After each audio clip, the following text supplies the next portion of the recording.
Ya. Hari ini satu. Ya. Nah, itu apa? Tririsma hari ini Jatim satu. Oke. Tririsma hari ini Jatim satu.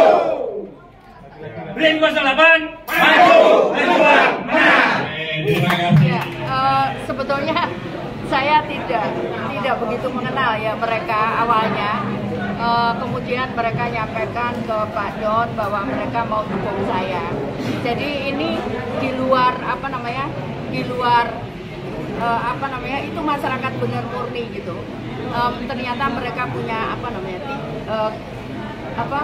kelompok gitu ya, kelompok yang rela tersebar di beberapa daerah.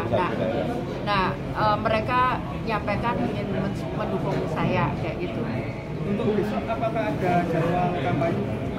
Besok ya. Itu ada. Besok ada, terutama soal pendidikan ya. Saya tidak ngomong bahwa saya memang mempunyai program pendidikan gratis, dan itu sudah saya lakukan saat saya di Surabaya. Sampai dengan 2017 saat itu kan SMA di Surabaya. Nah, saat saya jadi Menteri Sosial, saya kalau pulang itu banyak surat masuk karena warga terutama nggak bisa bayar.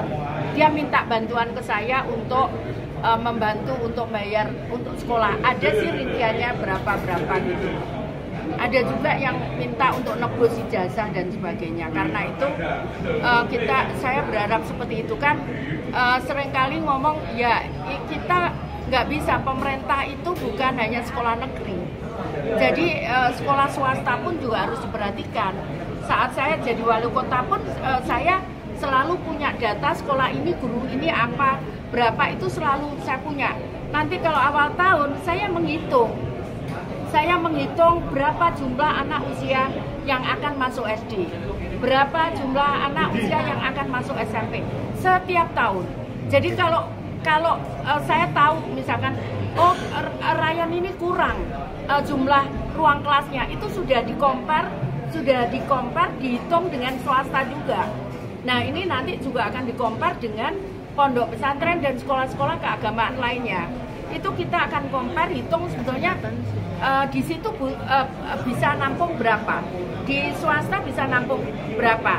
Nah, biasanya memang sisanya yang nggak tertampung ini saya serahkan ke sekolah negeri dengan harapan apa? Karena di sekolah negeri itu misalkan ruangannya nggak cukup, maka bisa saya tambah.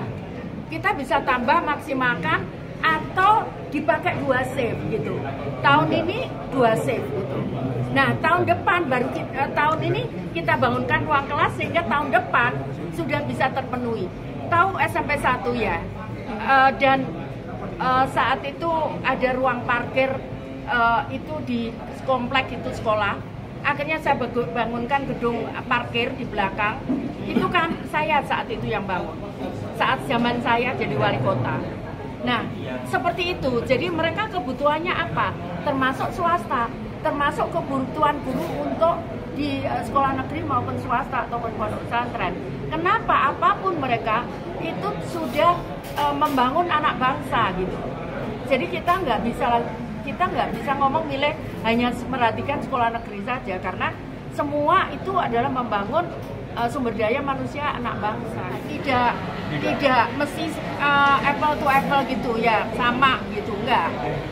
Karena kan tiap daerah itu punya karakteristik dan kebutuhan beda-beda yang mereka selama ini aksesibilitasnya susah gitu ya, maksudnya di daerah itu, sehingga akibatnya pertumbuhan pembangunan mereka agak lebih rendah dibandingkan yang lain.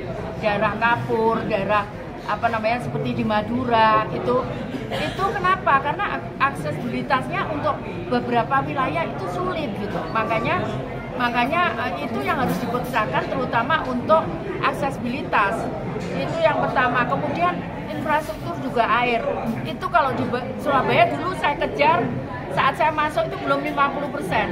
Tapi saya kejar sehingga sampai saya turun itu sudah 99%. Nah, kayak seperti itu, karena air itu kebutuhan yang mendasar. Ini masih banyak.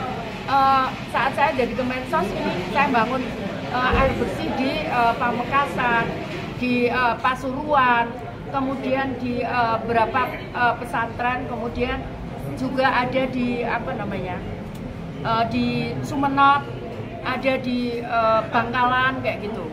Jadi masih banyak yang membutuhkan air bersih. Karena itu juga salah satu pertimbangan untuk pembangunan itu. Jadi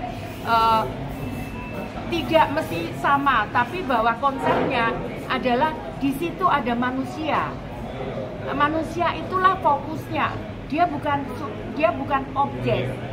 Dia adalah subjek yang harus diperhatikan, termasuk kebutuhan pangannya, kebutuhan pendidikannya, kebutuhan tadi kesehatannya. Aku semuanya udah mikir itu tadi. Cuman saya nggak bisa sampaikan nanti karena ini sangat sensitif untuk itu. Di deklarasi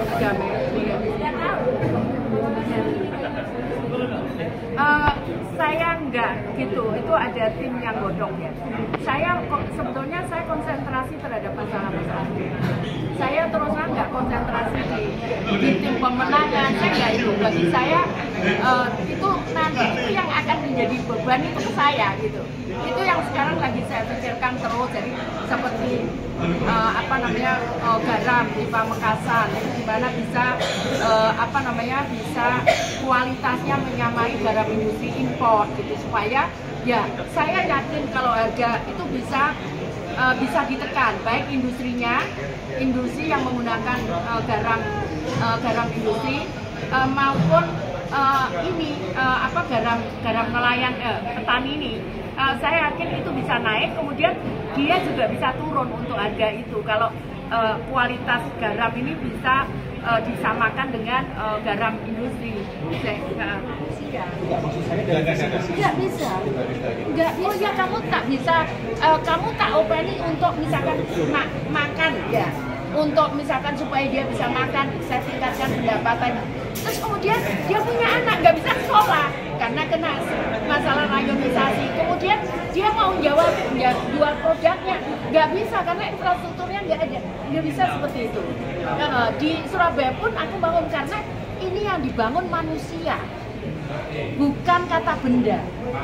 Kalau kata benda, aku bisa dulukan ini. Ya, anggarannya terbatas, tapi bagaimana memanage anggaran itu supaya tadi tidak ada orang yang tertinggal.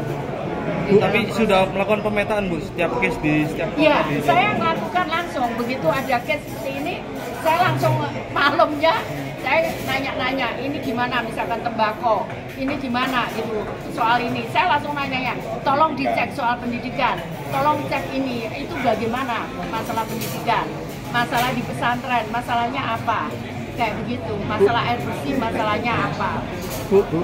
Visi dari tidak ada yang menyinggung terkait isu-isu perempuan itu bagaimana? Jadi begini ya Mbak, saya selalu melihat pembangunan itu di dalamnya ya ada perempuan, ya anak, ada laki-laki gitu. Contohnya misalkan saat saya juga nggak ada secara spesifik di Surabaya bahwa untuk pemberdayaan perempuan gitu. Tapi saya buat program pahlawan ekonomi.